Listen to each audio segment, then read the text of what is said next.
So, what if you could completely rebuild yourself in the coming year? I mean, really transform from the inside out. Well, today we're breaking down a super powerful framework of 8 habits that's designed to do exactly that. Let's just start with the core message because it hits hard. The next year isn't about what you say you're going to do. It's about what you actually do, day in and day out. And the biggest takeaway? It's all on you. Consistency is the only thing that's going to pay off. And this slide right here, it lays out the fundamental choice that every single one of us has to make. You can choose the path of discipline, clarity, and growth. Or you can just fall into the default settings, comfort, chaos, and excuses. The habits we're about to go through, they're your toolkit for staying firmly on that first path. So here's our game plan. We'll start with what the source calls the 2026 contract, then dive right into mastering your inner world and your physical state. After that, we're talking about how to build irreplaceable value, uncovering the ultimate performance hack, and we'll end with the final choice. Are you going to repeat or are you going to outgrow? All right, let's get into it. Our first section. These first 3 habits, they're all about forging that mental strength and focus. This is the foundation that everything else gets built on. So we're going to start our countdown with habit number 8, which is all about cutting through the noise. The source makes a really powerful point here. It's not a lack of ability that holds most guys back. It's a lack of focus. It's that curse of chasing 10 different rabbits at once, which pretty much guarantees you're not going to catch any of them. So, the path to real power, to real results, is through some pretty radical simplification. One main goal, one skill to focus on mastering, one single direction. That's how you channel all your energy into one place and actually become effective. But, to maintain that kind of laser focus, you need clarity. And that brings us right to habit number 7. This one is a direct attack on mental chaos. The source points out that most of us don't really have thinking problems. We have unprocessed thought problems. A journal is the perfect tool to start processing. And just look at how practical these benefits are. This isn't just some fluffy feel-good exercise. Journaling is a legit strategic tool. It helps you bring order to that chaos in your head, see your own patterns, and, you guessed it, make much better decisions. This quote just nails it, doesn't it? Journaling literally takes that jumbled mess of thoughts swirling around in your mind and puts it down on paper, where you can finally look at it, analyze it, and deal with it. All right, next up is habit number 6. And this is all about taking that newfound clarity and putting it to work. The core idea here is simple but profound. Your external reality is just a mirror of your internal state. If your mind is constantly chaotic and reactive, guess what your life is going to look like?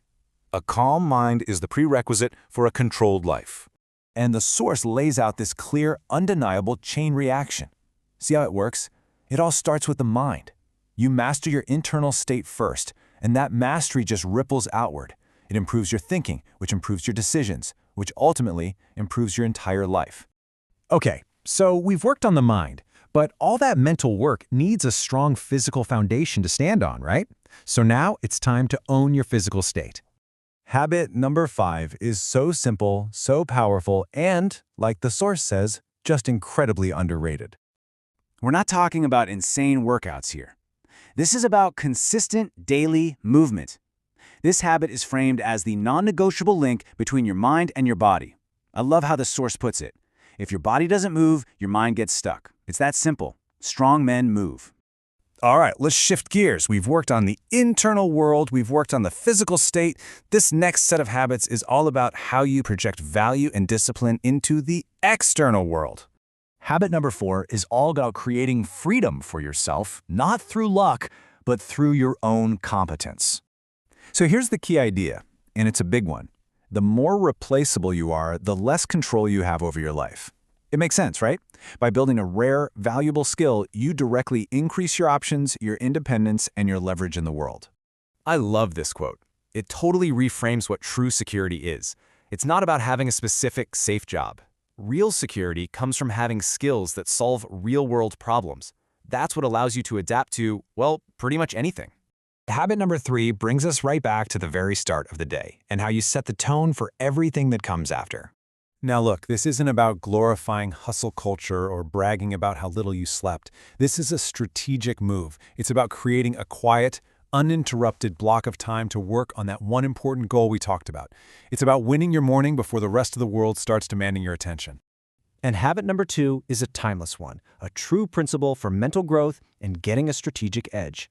Reading is positioned here as the ultimate software update for your brain. It gives you access to ideas and lessons that took other people decades or even lifetimes to learn.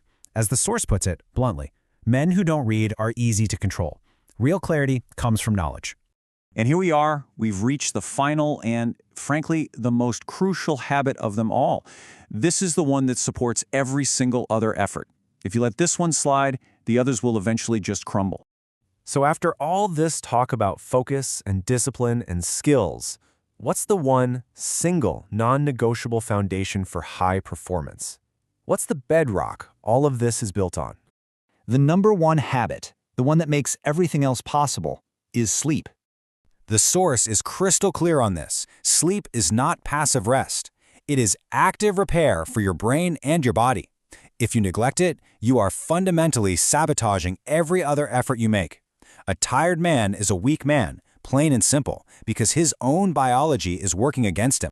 And if you think this isn't a huge deal, just look at this. Nearly a third of adults are walking around sleep-deprived.